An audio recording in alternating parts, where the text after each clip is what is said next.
జై పద్మశాలి, జై మార్కండేయ, జై శ్రీరామ్. సిరిసిల్ల పట్టణ పద్మశాలి సోదరులందరికీ పేరు పేరున నమస్కారాలు.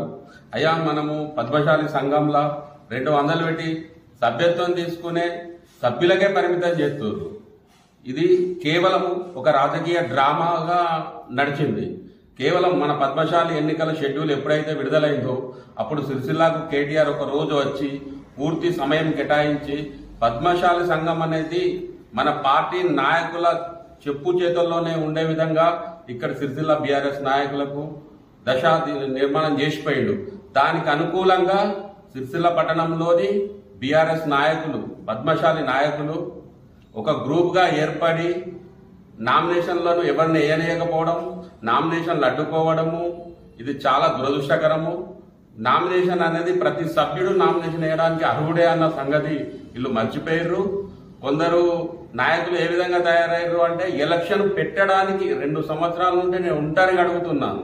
దానికి ఎలక్షన్ ప్రకటించారని సంతోషపడాలా, బాధపడాలా తెలియడం లేదు. ఇటువంటి పరిస్థితుల్లో ఇవాళ సిరిసిల్ల పద్మశాలి సంఘం ఉన్నది. గుడిని కూల్చి 3 సంవత్సరాలు అవుతుంది. దాని నిర్మాణం ఊసే లేదు.